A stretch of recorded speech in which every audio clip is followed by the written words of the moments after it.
Hello friends, welcome back to our channel modern beauty care.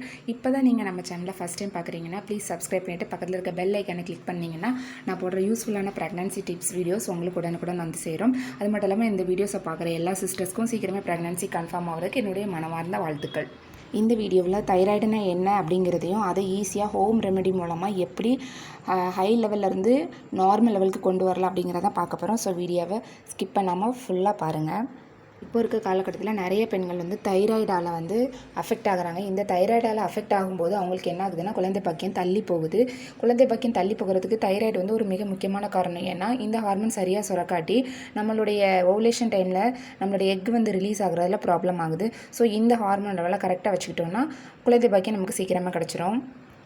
Thyroid அப்படிங்கிறது நமது தொண்டை பகுதியில் தைராய்டு அப்படின்னு ஒரு சுரப்பி இருக்கும். இதில் T3 T4 அப்படின்னு 2 ஹார்மோன்ஸ் இருக்கும். இந்த ஹார்மோன் கரெக்டாக சுரக்காத பட்சத்தில் நமக்கு தைராய்டு ப்ராப்ளம் வருது. இந்த T3 T4 அளவுக்கு அதிகமாக சுரக்கும் போது நம்மளுடைய மூளையில் பிட்யூட்டரி கிளாண்ட்லேருந்து TSH அப்படின்னு ஒரு ஹார்மோன் செக்ரேட் ஆகும். இந்த ஹார்மோன் கம்மியாக சுரக்கும். இப்படி கம்மியாக சுரக்கிறது ஹைப்போதைராய்டிசம் அப்படின்னு சொல்லுவாங்க. இந்த T3 T4 கம்மியாக சுரக்கிறப்போ மூளையில் பிட்யூட்டரி கிளாண்ட்லேருந்து TSH அதிகமாக சுரக்கும். இதை ஹைப்பர் தைராய்டிசம் அப்படின்னு சொல்லுவாங்க.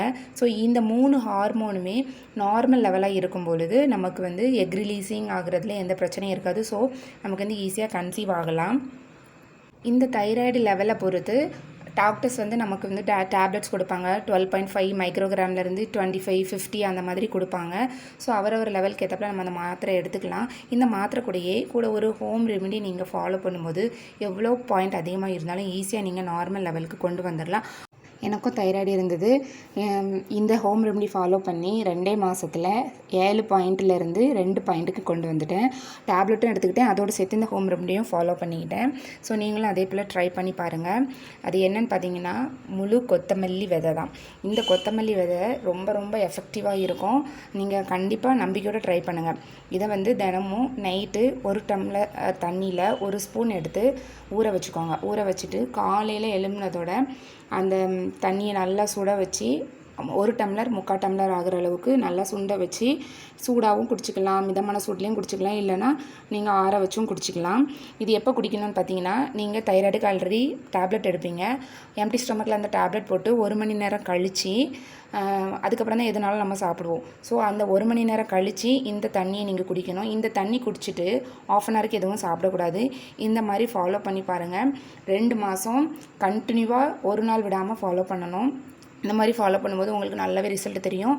இந்த ரெமெடி ஃபாலோ பண்ணுறதுக்கு முன்னாடி ஒரு டெஸ்ட் எடுத்துக்கோங்க. 2 மந்த்ஸ் கழித்து மறுபடியும் ஒரு டெஸ்ட் எடுத்து பாருங்கள். ரொம்பவே டிஃப்ரென்ஸ் தெரியும். கண்டிப்பாக தைராய்டு உங்களுக்கு நார்மல் ஆயிரும். அதுக்கப்புறம் உங்கள் டாக்டரை கன்சல்ட் பண்ணி நீங்கள் டேப்லெட் கண்டினியூ பண்ணணுமா வேண்டாமா அப்படிங்கிறத பார்த்துக்கோங்க. இதை ட்ரை பண்ணி உங்களுக்கு தைராய்டு லெவல் கம்மி ஆயிடுச்சுன்னா மறக்காமல் கமெண்ட்டில் சொல்லுங்கள். இதே போல் ஒரு யூஸ்ஃபுல்லான டிப்ஸோட நெக்ஸ்ட் வீடியோவில் உங்களை மீட் பண்ணுறேன். வீடியோ பிடிச்சிருந்தா மறக்காமல் லைக் பண்ணி ஷேர் பண்ணி சப்ஸ்கிரைப் பண்ணுங்கள். தேங்க்யூ ஃபார் வாட்சிங். Thank you my dear sisters.